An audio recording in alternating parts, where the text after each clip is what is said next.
Aloha mai kako, what is up everyone? Welcome to my channel if you're new here, to the Table of Truth as I open up space to connect with self and align with divine. Or welcome back for those of you who have already taken time to subscribe to the channel. I mahalo you for being here and just taking time out of your morning or your afternoon or your evening, whatever it is, wherever you are, and just kicking it with me, joining me as I open up space to receive whatever truths are meant to be seen, spoken, and of course shared with you guys. Now today I'm just really doing a casual video. I think I've said that in a couple of my recent videos or lives, but I really don't have anything planned. I don't know what's gonna come out. I really just needed to sit down. I pressed play, pressed record on the camera, and I'm just here to receive. I'm just the messenger. But with that said, I did want to mention that today is a particularly interesting, if not slightly difficult day for me. And I'm not sure if some of my up and down, like triggered moments today were stemming off of a suppressed emotion, if you will, that I've been kind of keeping to myself. But I wanted to just kind of, I don't know, just talk, just let it out.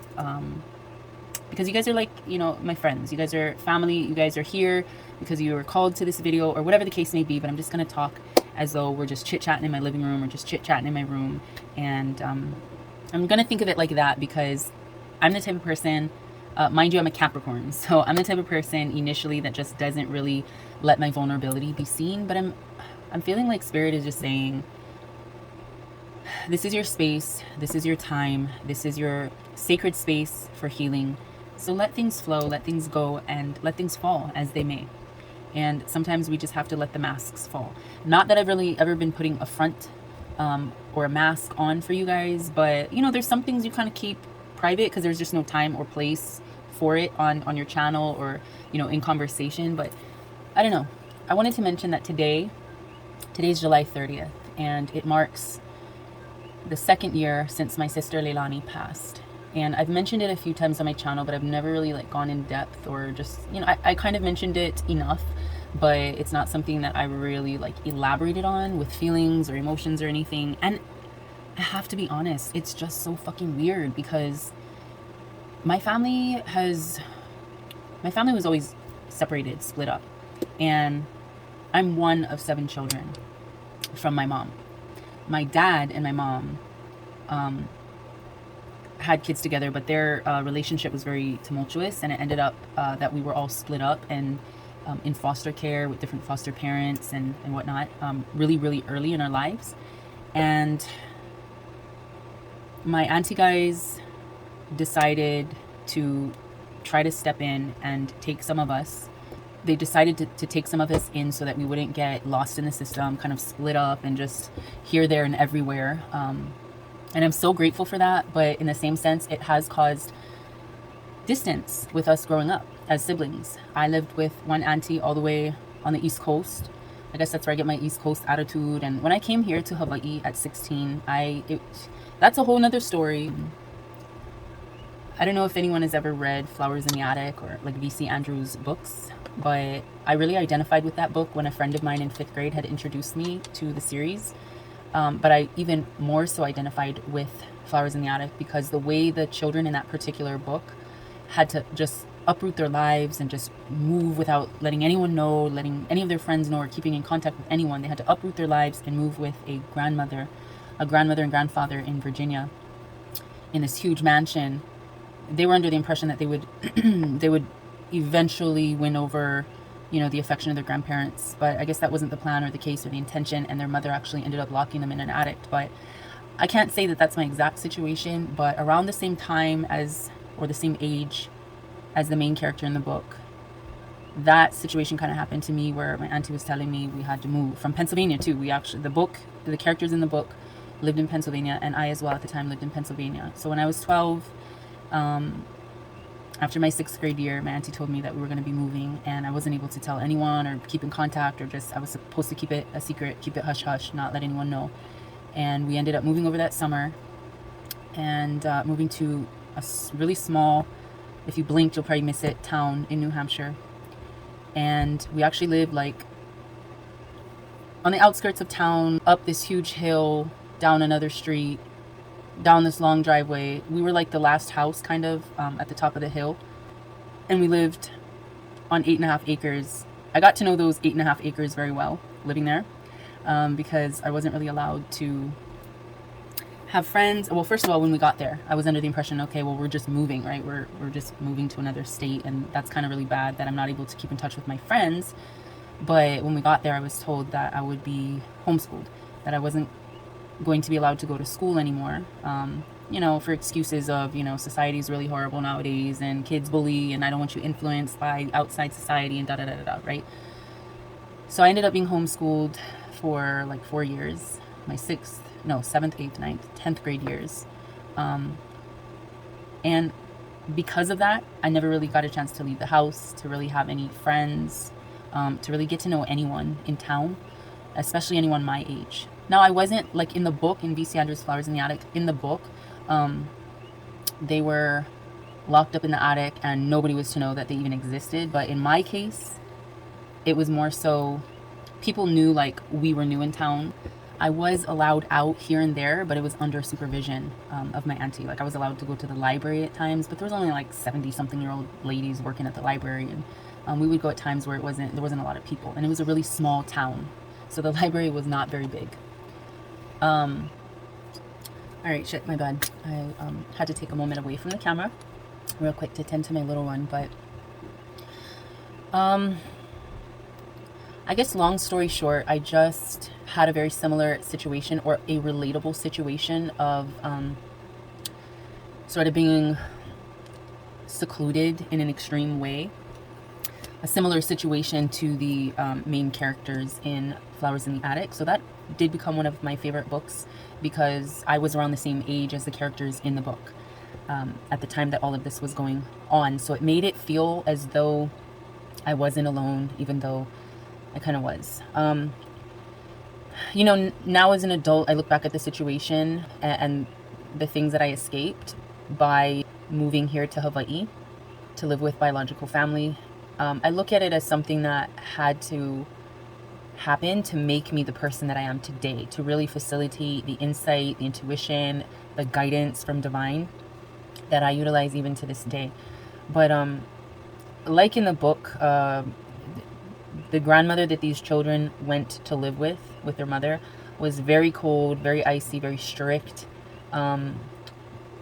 Didn't want anything to do with them, didn't really want any type of affection to give or to receive any type of affection from the kids. And looking back, I realized like my auntie that raised me, although I'm so grateful that she took me in, it's a little bit of the Stockholm syndrome. I definitely felt like she was kind of a blend between Mommy Dearest and Medea, if you will. Now that might seem comedic in a sense, or comical, but having to live through it was a little bit different. So fast forward, when I moved here, it was, I guess, fate, timing, everything just fell into place because I wasn't happy and I really wanted to escape that situation, that environment that I was in. But I almost missed the opportunity because as a child of the state of California, the courts were trying to close my family's case, CPS case, and they had gotten my other siblings to move with my biological dad from California to Hawaii because the auntie that took them in was getting remarried, and they knew that there was myself and another younger sister who they were wanting to look into to see if we would as well want to move. I don't know how the communication happened with my younger sister, but I know in my case, when I was 14, they were really trying to push for me to maybe not move to Hawaii, but to get to know my family through court-sponsored trips to Hawaii, just to kind of get to know my siblings again and to reconnect with my dad. But I refused, per the request of my auntie, per her instructions, to tell the courts that I didn't want anything to do with anyone and I just wanted to stay where I was. But in my heart of hearts, I really didn't want that. I really wanted connection. I wanted family. I wanted to not be stuck alone and going through depression. And I also suffered from eating disorders and just a lot of like mental health struggles. And I found my ticket out, quite literally, after a huge ordeal that happened when I went to California. Told the courts that I didn't want to go to Hawaii, didn't want anything to do with my family because my auntie told me to tell the courts that. And then I went back home to New Hampshire My social worker flew with me back home, dropped me off, said goodbye, talked a little bit to my auntie, and then I was left alone. And the shit hit the fan. I'm not going to go into details about how that evening went, but let's just say the next morning we meaning myself and the social worker, were arranging for me to get in contact with the courts again to have them reconsider and to fly me out to Hawaii to move here, because my auntie was just literally done with me. And like I said, I'm not going to really get into details on that. And you might be wondering, okay, so you started talking about your sister and now you're talking about yourself. But I'm just saying, our lives were so separated and so full of our own heaviness, sadness, burdens, trials, tribulations. We all come from the same family. We were raised by our aunties. It's not like we were raised by some other family aside from my youngest sister. All I know is my story, and that when I came to Hawaii, I really was excited to reconnect and bond with my sister Leilani. But at that time, she was having issues with my dad and moved in with her boyfriend, and nobody told me. So when I moved here thinking that it would be my sister and my 3 brothers living with my dad, I found out, no, that she had moved out and she was old enough, kind of doing her own thing. And then shortly after I moved here, maybe about a year after, she moved back to California. So we didn't really get a chance to bond or really reconnect the way that I had hoped and imagined when I made the decision to move here from the situation that I was going through with my mom's older sister, my auntie. So that's nothing, that has nothing to do with my love for my sister. It'll always be there, but it definitely played a big role with her having difficulties with my dad and then deciding to move. And it really did play a part on us just not getting a chance or an opportunity to bond. So when she moved to California, she had her own life and I had mine. I started seeing my kid's father, and just, we all had separate lives. And unfortunately, that's like a common thread in our family that I feel like has been like generational curses of just distance, of really keeping to yourself and keeping your pain and your troubles and all the things that you're having to go through. It's like we all have a tendency to keep that to ourselves, but how we react, how we respond to others could vary, and could, in some instances, some of us get triggered and we just explode because it's like we're tired of having to bear the weight, but we don't express ourselves when we need the help, or if we need an ear, or just someone to be there, or just a fucking hug, or whatever the case may be, right? So today marks the 2nd year since my sister passed, and although I love her unconditionally, I feel almost guilty that maybe I'm not grieving enough. But I contribute that to just being happy, being content with the understanding that she's no longer tied to this physical captivity, this mental captivity that we have to experience still yet. I feel like her wings are able to expand, and she's able to really explore the spiritual aspects and realms beyond this one. And she's not tied down by the bills and the stresses and government and politics and family life and just the bullshit that comes along, and a lot of the bullshit that has come along with our lives growing up the way that we did. So I'm happy for her soul, her spirit. And I'm just going to chalk it up to maybe that's why I don't feel like I need to shed tears. But there's a sadness, because it's like,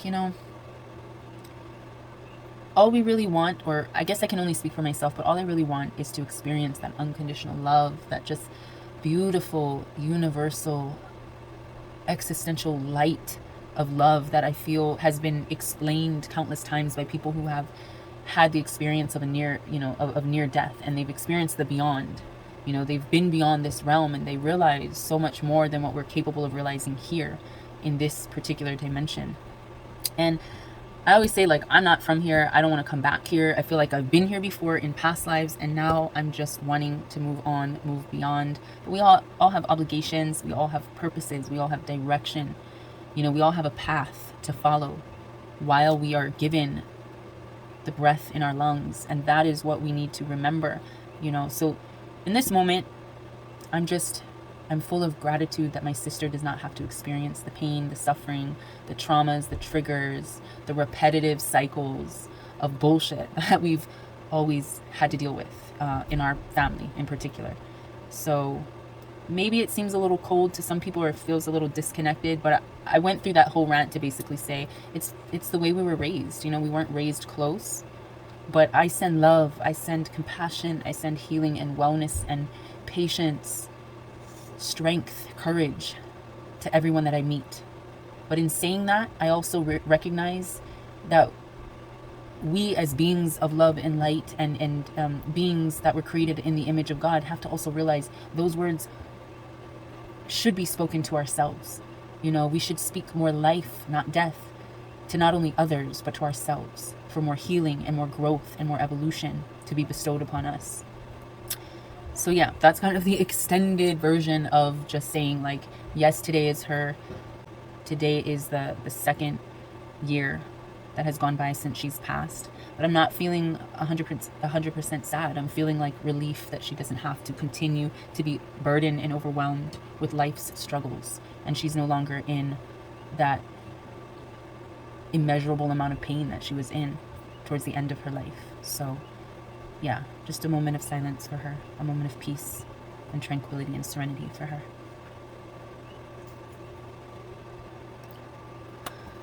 Okay, so I know that was like 20 something minutes with me just kind of rambling on, but I just needed to get that off my chest because, not gonna lie, my heart's been a little heavy, obviously because of recognizing what today symbolizes or signifies. But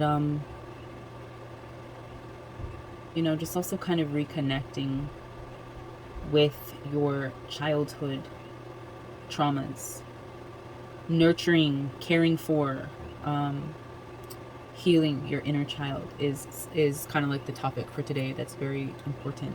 So I don't know if I really want to get too deep into the cards, but I have some decks in front of me, some guidance cards in front of me, and I don't know, I'm just kind of doing a very chill mode, and I want to see what the mana cards have to say. If Divine is willing to give us a congruent message with what it was that I was speaking on. Let's get a divine message of healing and harmony and truth for today. All right, so these mana cards are more Hawai'i based, and I'll probably read from the book a bit to give you guys a little bit more of an understanding. Wow. Okay, I'll read that in a second. Any other clarity to be seen, spoken, and shared? Not from this deck. So we have this card right here, card number 11. This is the Kawai Akapililiko card, but it came in reverse. So let's see if there is significance in that reversal. But let's go from the book. This is like sacred waters. I'm seeing like sacred womb, feminine, divine healing. This is that portal energy of your womb space, that wombology, your mothers, those generational past histories that need to be healed, that need to be cleansed, is what Divine is telling me in this moment. So let's look. Kawai Akapililiko. That is the water of the reflected image. So this is a card signifying reflection. Yes, reflecting on where you've come from, reflecting on your history, on your past, on the things that need to be healed, looked at more significantly. So this card comes with a chant, as do all the cards in the mana deck. And I'll do my best, but I'm not, like, I don't olelo Hawai'i. I don't speak Hawaiian very well. I can read it pretty okay, but we'll see how it goes. Kalamai if it's not perfect. O keaka kauko e kiakua o ka i'o ka mako. Yours is the essence, O God. Ours, the material part. E hiki wave mai ika lohe e akahele ho'i ika olelo. Be quick to hear, but slow to speak. All right. So the teachings of this card says Kawai Akapililiko is a rock basin filled with water that was used as a mirror by the ancient Hawaiians. The prefix Kawai is used to describe an extremely weak, distilled, watery substance. It is probable that, like founders of homeopathy, ancient Hawaiians thought that essences could be used to heal. Perhaps all of the people and situations in our lives contain essences necessary for healing. So no matter what you're going through, no matter who you come across, who you experience, what your life experiences are, there is an essence of healing. Everything always happens for a reason, is what I'm hearing. As we learn to reflect rather than to judge, our essence remains undisturbed by outward circumstances. Undisturbed, what is that called? Contaminated, essentially. Another word for essence is reflection. The Hawaiian word for reflection is aka. Aka also means the essence of life and light. It is an embryo at the moment of conception. It is the faint glimmer preceding the rise of the moon. In the Hawaiian language, the word aka is frequently compounded with other words to express clarity or brightness. The expression aka kawale o haleakala, which means literally haleakala stands in full view, refers to anything that is obvious and clear. All right, skimming through, it says, reflection enables you to see with true vision that comes from the eye of the heart. It reminds you that we are all relatives. One great mind dreamed us all. So basically, Kawaya Kapili Iliko is a tool you can use to see clearly into the essence of a person, a problem, or a situation. And so maybe that, for me in particular, is what needs to be done. It's looking into the mirror of life, looking into the mirror of the situation or the emotions that I've been experiencing for today's significance. So if this is resonating with you and your own situation, then let it be. If it doesn't, then let it go. But let this be healing words, healing waters. Another Hawaiian word for mirror is ani ani. Ani ani ho'onui ike means a mirror that enlarges vision. Kawai a kapililiko may remind you that reflection can lead to enlarged vision. A mirror reflects the images it encounters as they are. It does not attempt to judge or change them. As you refrain from judging or attempting to change things, you may find you will have no need to speak. The better you are able to hear, the better you are able to see. Listen from the heart and you will be able to see clearly. No matter how muddy a basin becomes, the water's ability to cast a reflection is unchanged. So when you experience turmoil, seek the still waters of non-judgment. The essence of any situation can be seen clearly when you peer into the Kawai a Kapililiko pool of silent wisdom. Wow, okay. So even me telling you guys that story of like, or that background of how I was raised and how that has affected my relationships with family or my connections / disconnections with family.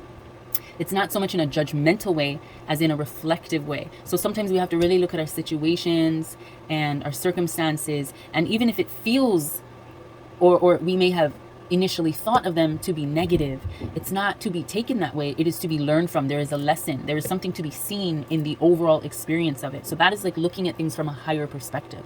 Looking at the mirror and seeing things for what they are and not, having it altered in any way. Like nowadays we have our phones, and when we look at our cameras or we go on a camera app, they usually give options of filters. We're not doing that. This is not what this card means. This is a card of reflection and seeing the situation for what it is. But it's like looking at your origins, your birth, that seed of conception or that moment of conception that you were conceived in, and the history and the essence behind you. And what has made you. So let me see where my battery is at. I feel like, okay, let me put this on pause and get my charger because I feel like it's gonna die. All right, kalamai. So my phone did actually end up dying. So I'm just gonna go ahead and delve into some of the cards. Again, this is just kind of a chill read or dive into truth, if you will. So we're not really taking things too heavy. Again, this is just a period of reflection, reflecting on where we are in the present moment, what we're experiencing, what we're feeling, any emotions, really looking at ourselves and looking through ourselves. This is transparency, authenticity, accountability, acknowledgement of self. This is not allowing our waters, our sacred waters, our womb waters for the divine feminine, our sacred seed for the divine masculine. This is not allowing those waters to be stagnant. So with this Chariot card, I see progression, I see forward movement, I see newness. I see you continuing on the journey of life. What is your life path? Share the experience, share the emotions, share the feelings with friends, with loved ones. Celebrate your accomplishments, celebrate your healing with others. Do not just sit at home. Don't have that 8 of Swords energy sitting at home, just kind of really giving yourself that ill talk, or that you always want to make sure that you speak life to self, not death. You always want to speak life into your soul and into the souls of others. So be mindful of how you speak. Things are going to be coming in rather quickly in the near future for you, possibly. So be ready, be steady, you know, continue to put in the work, to being a better person, to moving forward through the ups and downs, through the hardships, or whatever it may be. Really like filling your cup with divine love, abundance, happiness, joy, contentment, you know. What is it? How is your emotional state? This is a reflection of your emotional state. What is it that you're feeding yourself? Again, speak life, not death. So let's see, what is our current energy? What is the essence of truth that exists in our presence? All right, let's see. We have the Lovers, Ten of Swords, and the Hangman reversed. So this could be speaking to, of course, if this is going to resonate with you, then let it be. If it isn't, or it doesn't resonate with you, then let it go. But I'm seeing currently either in your love relationship or your partnership or a close friendship, there's a lot of things happening. This could also be in regards to your relationship with self. It doesn't have to be a lover. It doesn't have to be a romantic situation. But if it does happen to be, you have to understand that looking at the other person, or looking at the connection that you have, there's a lot of things going on that has you feeling very, at times betrayed, but has you feeling very overwhelmed with the conflict, with the arguments, perhaps, with the deceit, with just the sabotage. You know, you don't feel safe with this person. You feel very much at odds with them. It's almost like close to death, because this Ten of Swords is like a completion of the conflict, of the turmoil, in a sense. Like you've reached the end of your ropes with this particular situation. But again, if we're talking about reflection, which we got with this Kawai Akapililiko card, reflection, we're looking in the mirror to self. So this could very strongly represent some of you who are just in need of looking at yourself, your journey, your truth, your authenticity, your transparency, like really looking, staring into that mirror to see what the hell is going on within, because there has been a lot of things externally or stuff that you've projected possibly onto others that hasn't been the most comfortable, hasn't been the most ideal or the best energy that you've been giving. So this could be giving or receiving this type of energy is what's going on in your reality at the moment. You know, this could be your self-talk, or this could be what you're allowing others to project onto you. But either way, it's definitely something that you have to recognize as not yours to carry, to burden yourself with. And that's where this Hangman reverse comes. We're really having to see ourselves hung up in these situations, going through these experiences, learning these lessons, so that we can cut ourselves free, so we can finally cut the cords, cut the ties, learn the lessons in order to move forward. All right, I'm going to go ahead and shuffle up again. I'm seeing this Moon card. There's a lot of like emotional energy in the current field of events. This could be you needing to look into your moon sign to see how that plays on your current experiences, or just the fact that you're really feeling more emotional because of the situations that's going on. Let's see what's happening now, Divine.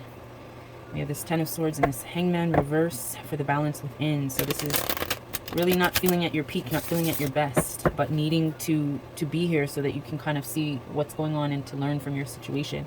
Hopefully not to repeat it again.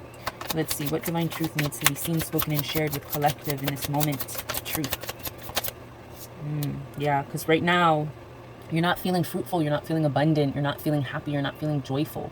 You know, even financially, you might just be like trying to, you're juggling and struggling with finances right now. You know, things have definitely been keeping you tied up, have definitely been feeling like you're feeling exposed in a sense on the financial front, but also just wealth is health. Maybe your health is declining, or maybe you're just not feeling the best. You're projecting a lot more anger or impatience, or whatever the case may be, because with this Two of Pentacles in reverse, I'm seeing that imbalance and that struggle with finances is really causing you to react, to respond in ways that are not very healing to the situation. So again, this could be you projecting onto your situation, or someone projecting this onto you. But either way, it definitely is something that has to be looked at, that has to be examined, you know. So let's see. Any other truth from this deck to be seen, spoken, and shared, Divine? about the current situation. Mahalo. And this kind of fell sideways, so it's not the most stable energy is what I'm seeing, but we have the Page of Pentacles. Soon this energy is going to be turned around, and we will start to see the silver lining and start to see our way through the storm, see our way through the hang up, if you will, see ourselves through the sabotage, the self-sabotage, or through the betrayal, or through the neglect possibly that someone else has put upon ourselves. Again, this could be a partner, some sort of relationship with another, or the relationship with yourself. But yeah, right now you're kind of going through a little bit of a financial struggle, financial instability, but you still are remaining hopeful to your blessings of abundance. You know, you see more, you see betterment, you see goodness, you see prosperity in your future. So you haven't given up full hope on that. Let me get a, let's get a Black Moon astrology card. I haven't delved into this in a while as well, but let's see specifically who this message may be for, who we're talking about, or what aspect of ourselves we actually need to look into. All right. Who is this message for? What aspect of self do we need to really look into? Divine. Messages of truth to be seen, spoken, and shared. Mahalo. Okay. So right off the bat, we're looking at Aries. So this could be talking about your sun, moon, rising, Venus, or Lilith sign. A predominant aspect in your chart that is Aries that needs to be looked into. It's also very passionate, very fiery, very reactionary type of sign, but it's also affirming. Like Aries is a very strong sign. The energy is very strong in affirming I am. So maybe you are learning to see, instead of focusing on your woes, focusing on your problems, focusing on any issues of financial instability or insecurity or depletion or, you know, inadequacy or whatever, right? Instead of worrying or focusing on your hangups, it's time to really affirm your abundance by saying, I am wealthy, I am healthy, I am healing, I am courageous, I am strong. You know, really affirm everything that it is that you wish for, because sitting here wishing for something is not going to really gain you that abundance. It's not going to allow you to receive, because all it's doing is what you're doing is you're projecting this idea of I don't have it and I want it, but that's what's going to be reflected back to you by universe, is that you won't have it, you're going to continue to want it. So now let's shift the energy, let's kick it up a notch, and let's affirm, instead of saying I want it, I wish I had, say I am, I have. So the Aries card is speaking things into action, or speaking things into existence through your affirmations, you know, and putting in the work to change the mindset up, to change any imbalances up, to change any negative or low vibrational energy in your sacred spaces. It's to change that up so that you can restore and regain balance within yourself, or within your partnerships, within your connections with others. All right, let me see if there's any other specific people that we're talking about or talking to. Anyone that needs to specifically hear this message. Oh, let the truth be seen, spoken, and shared. Fifth house. So we're talking about our creativity. We're talking about our work. We're talking about our inspiration with this fifth house energy. So again, natal chart aspects. Something to look into is your fifth house placement. Let me look at the book real quick. See if there's any gems of knowledge or wisdom that needs to be shared directly from the guidebook. But it says, be happy. Give yourself the gift of happiness. If the zodiac had a fun house, it would be the fifth house. Pleasure, creativity, and children are all elements of this house. Being ingenious and in the limelight is another element. We find our childlike imaginations through storytelling and fantasy. Playing is very much what the fifth house is all about. That's why this part of the chart also rules over romance, especially the beginning stages. So yeah, this is falling in love with yourself. This is falling in love with your childlike wonder, your playfulness, you know, your innocence again, your contentment with life and who you are. So this card indicates that you have created or will begin to create something to be proud of, something that will bring others joy. It may have you on stage or just an area where adults can let down their hair and become as children, responsive, joyful, and free. All right, so this is basically, again, affirming your energy, affirming your balance, affirming your joy, your happiness, your abundance, right? And that's what we got from this Page of Pentacles. Really affirming the I am there already. I have all of these things. Not, oh, I wish I had that. Not, why am I in this predicament right now? We're not feeding into our woes. We're not feeding into our negative vibes.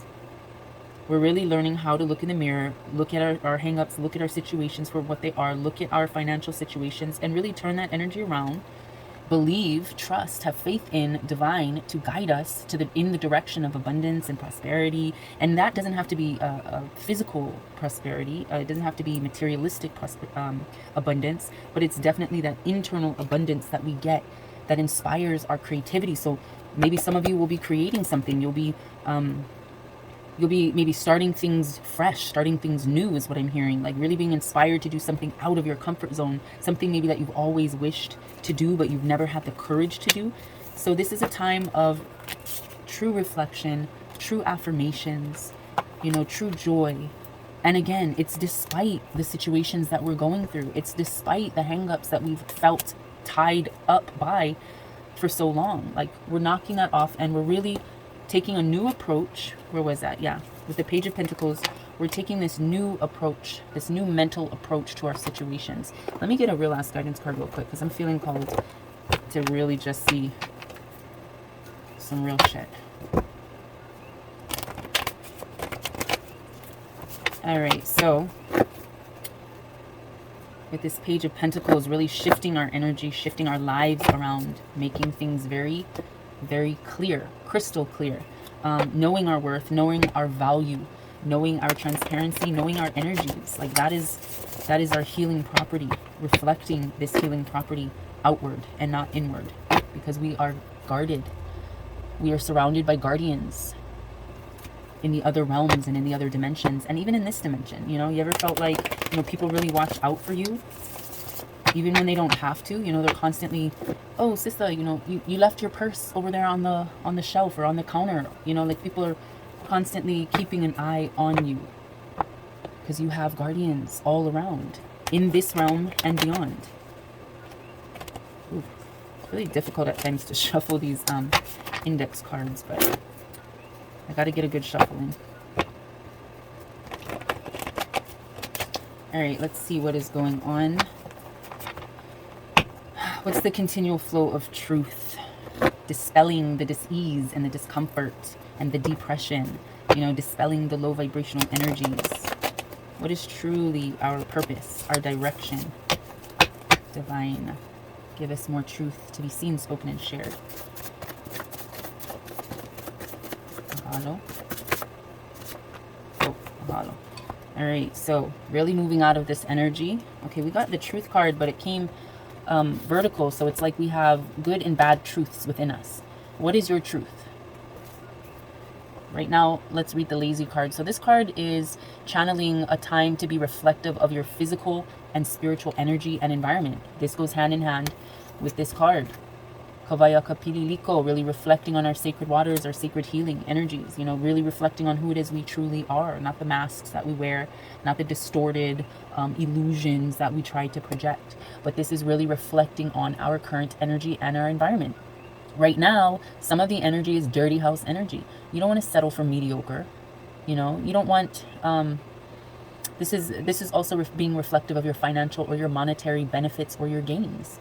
So you don't want to gain prosperity, abundance, joy, happiness, and whatnot through dirty money, right? Through a lazy type of energy that wants things just easy and quick. So that's kind of what I channeled with this card, but then it's tying into the truth card, so good and bad. So overall, this is our accountability and acknowledgement. This is us looking at the mirror, because why else are we here? This is us being faced with self in truest, most sensitive, unrevealed form. This is about sensitive or serious talks or conversations because those conversations need to be had. And this is about trusting truth because it's a divine gift to free one's soul. So wow, this is very, very hand in hand with our Hawai'i Kawaiaka Pililiko card, as well as the Lover's card, reflecting, looking at, harmonizing with ourselves and our relationships, right? Knowing our truths, whether good or bad. It's really trusting divine. It's really taking accountability and acknowledging self, acknowledging the shadows of self that might have that lower vibrational energy. But it's really tuning in and being reflective of our physical, our spiritual, and our financial energies, environments, and monetary, benefits and gains. All right, so that kind of also went tied into the Two of Pentacles reversed. That imbalance, that financial instability, financial problems.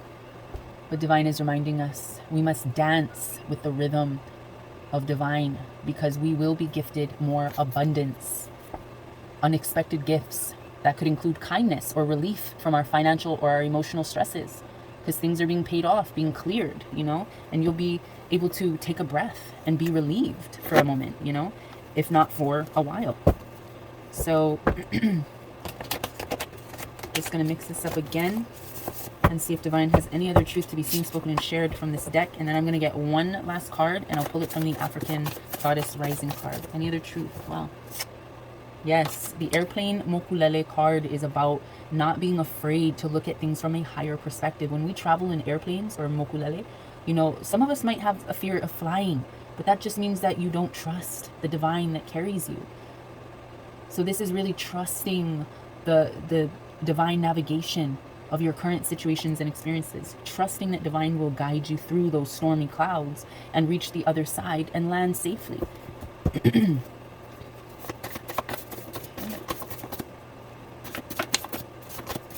All right. Yeah, it's time to talk about it. Be honest with yourself. Open up to yourself or open up to your partner. Because again, Lover's card, this could be really coming into harmony with self or with a partner, romantic, platonic, or otherwise.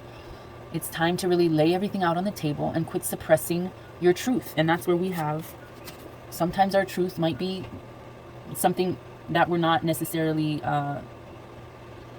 wanting to expose ourselves about, but this is being reflective of our physical and spiritual and financial energies. So quit suppressing that truth, release the passive aggression, and learn how to be an energy of forgiveness. We don't want to share meals with people that are bitter or filled with bitter conversations. So it's time to really smooth things out, forgive, ho'oponopono. Speak softly spoken truth. This is about being gentle with your words, because you are a healer. Heal her. That means healing your inner divine, feminine and masculine. But when I say heal her, that's your divine feminine, nurturing, caring, healing energy, right? You are here to mend the brokenness with kind words, to heal hearts with your inspiration.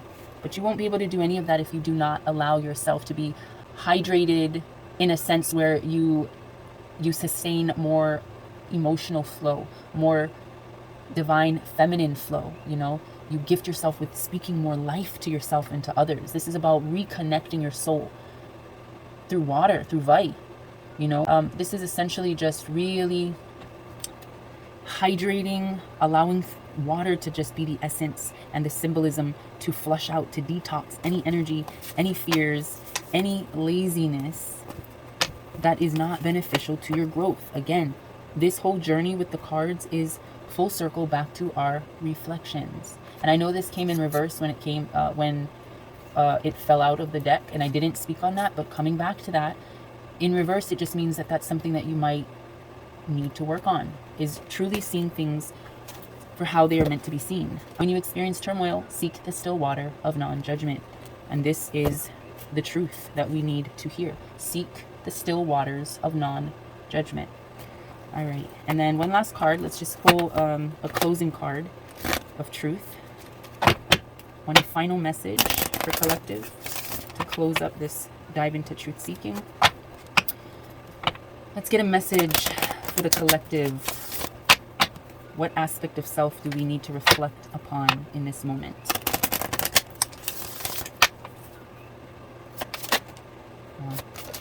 Okay. Got 2 cards. Any other truths to be seen, spoken, and shared, divine? Mahalo. All right, so I'm going to go ahead and grab the guidance book. There's no reversals on these cards, so we have Ngame, card of desire or passions. This could also play into our Lilith aspect. Moon phases. Then we have the Sukoyant, card of scarcity. And then we have Asaseya, card of joy, that mothering, that nurturing energy, earth energy, it seems.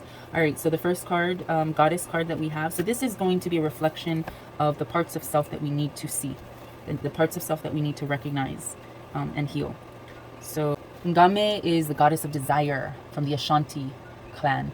So Ngame is the triple moon goddess of the Ashanti. Every new day, this mother goddess rebirths the sun, shooting life into us with her moon bow. Her lunar rays illuminate souls. So the guidance for this card is just saying, dream bigger. Puny desires constrict you. Your desires create your life, so allow them to flow boldly. What do you really desire? Get specific. See it, smell it, feel it. Call it in now. What you desire desires you. So that plays in very much so to our joy, our happiness, our creativity card, but more specifically so to our Aries card that we got earlier, the I am, the affirming what it is that we wish to have, but in a way that's not yearning for it, it's affirming for it. And then we have the Sequoiant card, card number 21. So this is a card of shadow.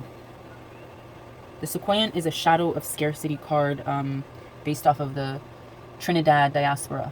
So it's a temple of shadows and the element is air, just like this card. This was an element of air. So beauty by day and hag by night, the Sequoiant is an energy vampire, also known throughout the diaspora as Olehigu and Buhag. So the guidance is basically saying you have so much more than you realize. You have access to unlimited joy, love, good times, pleasures, and prosperity. Be grateful for your riches. So stop going to the ocean and asking for a thimble full of water. It doesn't feel like it when you're desperate, but scarcity and lack are all an illusion. So if you're going through something right now, again, that's playing off of the lazy, right? Reflecting on your financial or monetary situation. But it's also playing off of this, your joy, your happiness, right? Your love, your good times, your pleasures, your prosperity. You have so much more than you realize. So don't think that you're lacking in any way. Do not allow any type of scarcity, imbalance, insecurity, financial hardship to leave you feeling like this for too long, because this is just an illusion. This card is basically stating that those situations, these are just energy vampires. They'll leave you bleeding out and dying, essentially, if you hold yourself tied up in that energy. You don't want to do that. You want to continue to create your affirmations of wealth and prosperity and healing. And the Sequoian is basically saying, when you embody lack, you are always hungry, tired, and jealous. So make a gratitude list. What are you grateful for right now? It's time to declare, as a goddess or a god, my blessings always overflow. Again, that's a present tense I am affirmation. My blessings always overflow. Not will, not might, not maybe. My blessings always overflow. So these are things to keep in mind. These are final messages from Divine to really reflect on. Full circle, reflect on. And then our last message for today is the Asaseya Joy card, number 16. So let's look into that. So this is element bush, so an earth element card, and it's goddess of joy. This is again Ashanti Ghana card, or the Ashanti tribe of Ghana. Goddess Asaseya rules life and death as the joyful crone celebrates as Mama Earth. Her energy is loving, fertile, and nurturing, and her name is invoked at major life transitions. And that's what we're possibly going through. That's what you're possibly feeling, experiencing right now. These shifts, these changes, these transitions between life and death. This is the healing aspect of self. So the guidance for this card is reflective of knowing that your happiness matters, that joy is sacred, and that your laughter waters the earth. You deserve to be happy. It is safe for you to feel good. So allow yourself to feel joy with no limits. This is self-love. Your happiness doesn't need to look like anyone else's. If you can't imagine it, you won't be able to live it. Again, affirmations. If you can't imagine it, you won't be able to live it. The I am affirmations. Whatever you desire, desires you. This is putting in the passion, putting in the work, putting in, this is your reactions to your situation. It's very critical to view that, to see from a higher perspective. We got that airplane card, to see things from a higher perspective. What is meant for you will be. So close your eyes and see yourself joy-filled. And tell yourself in declaration and affirmation, I feel like me when I'm happy. So this whole reading, this whole truth is about finding your joy even through the pain, and knowing that that pain is not going to last forever. Those financial burdens, that lack of abundance is not going to last forever. Stop affirming this and affirm joy, happiness, truth, healing, affirm creativity, childlike wonder. Affirm, the ability to reconnect with your soul and to flow, to allow your emotions to flow, but in a joyful way, in a happy way, not in a sad, not in a depressed way. This is connecting with your divine feminine. This is speaking softly, knowing your truth without having to yell, without having to, to be aggressive with your words. This is knowing that abundance is rightfully yours and affirming it. This is sitting down and talking about whatever it is that you need to talk about with self. That self-talk for healing. All right. If this message resonated with you guys, I trust that it will continue to allow you to evolve, to grow in strength, in abundance, in guidance, in protection, in more healing and wellness. And I trust that it provides you with more love and more life in your days. So yeah, if you like this video, go ahead and give it a thumbs up. Also, go ahead and subscribe to my channel if you haven't already. And I will see you in my next video. Love, light, and always aloha.